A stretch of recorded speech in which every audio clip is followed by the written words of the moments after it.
Part 2 begins with them trying to attack Ben once again, which we saw at the end of Part 1. Ben escapes their attack by making a shield. Ben asks them who they are and what they are doing here in the stone village.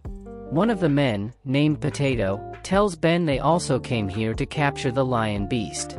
Ben says, "You have to kill me first to take the lion beast." After that, they start fighting intensely. Ben was dominating the battle against them. Potato couldn't fight against Ben and apologized to him. He says, "The god of my village sent me to get this beast. I can't fight against you. Please forgive me, I will be leaving from here." Ben says okay and goes back towards the Blue Eagle.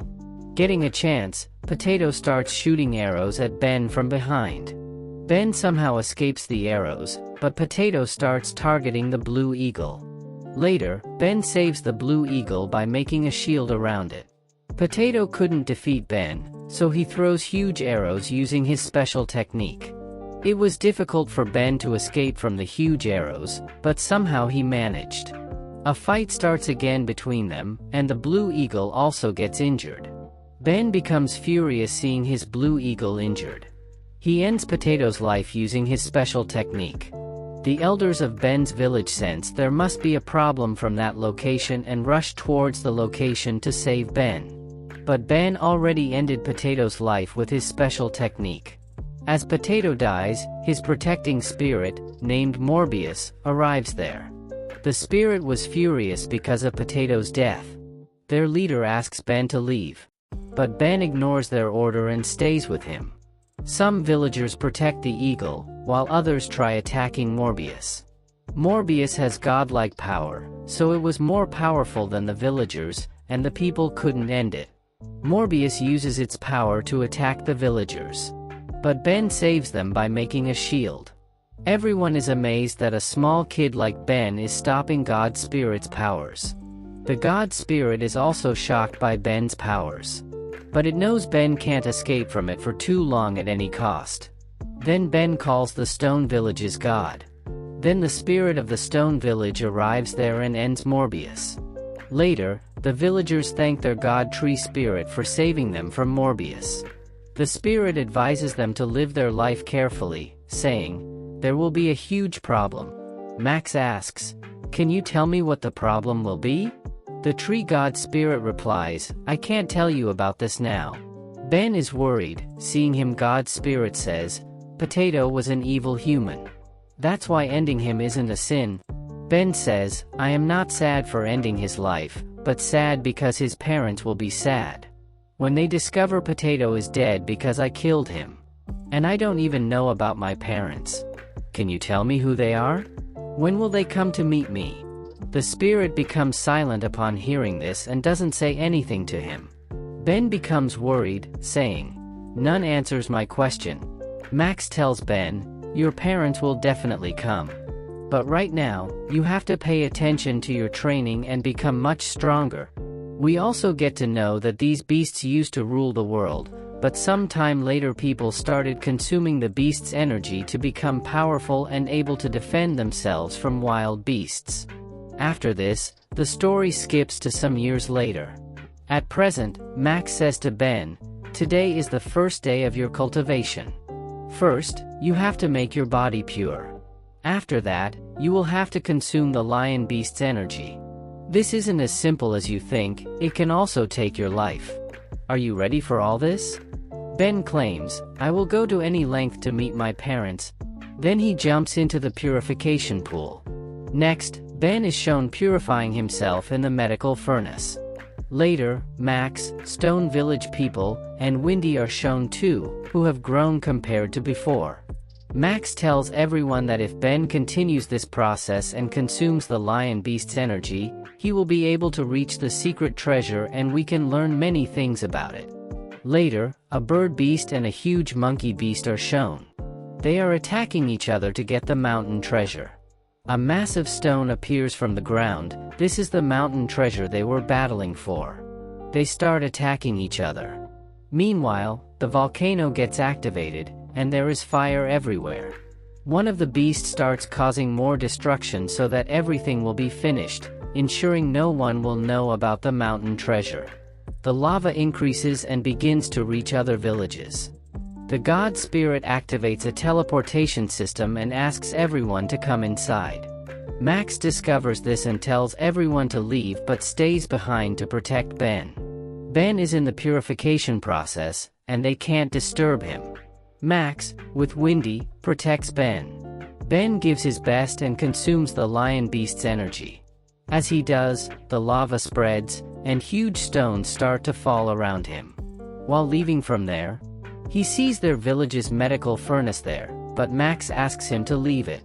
But Ben ignores Max's words because that furnace, though heavy, was valuable for his village. He gives it to Windy. They move toward the portal activated by their god. There are many rocks blocking their way, but they somehow escape and reach the portal. The next morning, they find themselves in a new village. This becomes their new stone village. It was very beautiful, and they thanked God for saving and giving them a new place to live. Max tells them, "Our ancestors were born in the previous village. Our connection with them has now been severed." One of the men says, "This is our new village. We will call it the New Stone Village and live here peacefully from now onwards." Max agrees but says, "Now one of you has to go to the old village to examine the situation there." Ben volunteers, saying, "I will go back." Max asks, "Why do you want to go back?" Ben replies, "Maybe my parents will come to the village to see me. How will they know where I am? So I want to leave a mark for them." Max initially refuses, but Ben's persistence makes him agree. Ben and Windy go to the old village. Seeing the destruction, Ben becomes sad but controls himself. He leaves a mark on a stone for his parents. He notices an injured monkey, which turns out to be the monkey that was fighting with the bird beast for the treasure. The monkey is cute and small, and Ben names it King Kong. He declares, "From now on, it will be with me." A girl arrives and tells Ben, "This King Kong is a beast." The girl revealed her name as Julie and goes near Ben. She tells Ben, "That monkey is one of 4 supreme beasts. This beast was fighting with a bird beast for mountain treasure. And your village got destroyed because of them only, so give that beast to me." Ben refuses to give the little monkey to her. Julie says, "You don't know who I am." But Ben ignores her and tries to leave. Julie, seeing Ben ignoring her, says, "I will give you a bag filled with a lot of gold and pearls in return." Ben replies, "But I don't need them. If this is the beast due to which our village was destroyed, I want to make it my pet and take it to my new village to make it fine." Hearing this, Julie becomes furious and attacks Ben. While escaping from her attacks, Ben tries to move from there. Julie gets worried that she is losing to a village boy. Later, Ben does a special attack on her. He says, "You are a foolish girl and can't take this little beast from me." Julie starts crying, realizing she is not winning even against a village boy. Ben calms her down.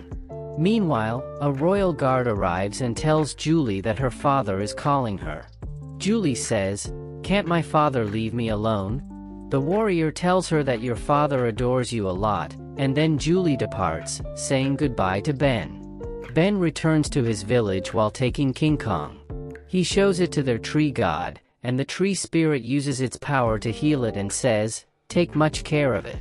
Its treatment is difficult, but try not to make it remember its past. There will be a huge problem for your village if it remembers the past." Max says, "This is your new village," and sends them to explore the surroundings and observe it. Max sees Ben, who is depressed and sad for his parents. Max wants to divert Ben's attention and gives him a treasure stone. Max says, "There is the power of an old lion from the old era in it." Ben replies, "Don't divert my attention. Just tell me whether my parents will come or not." He was worried about them. Tree God Spirit tells him, "Your parents are facing trouble. Their memories are inside you. If you want to know about them, you have to lift a medical furnace." Tree God Spirit shows him the furnace and says, "When you are at the final stage of level 1 of cultivation, you can lift it. If you lift it, you will regain your memory." Max, shocked, says, "This medical furnace is 100,000 kgs. The people of the final level of cultivation can only lift 50,000 kgs. This is not possible for Ben to do. But the tree god spirit insists, if he wants his memories, he must go through this. Ben, determined to learn about his parents, agrees. He tries hard to lift the medical furnace. Despite many attempts, he cannot lift it. He starts his training and commits himself fully. Meanwhile, he tries to tame a unicorn, and several years have passed, and we see grown Ben riding the tamed unicorn.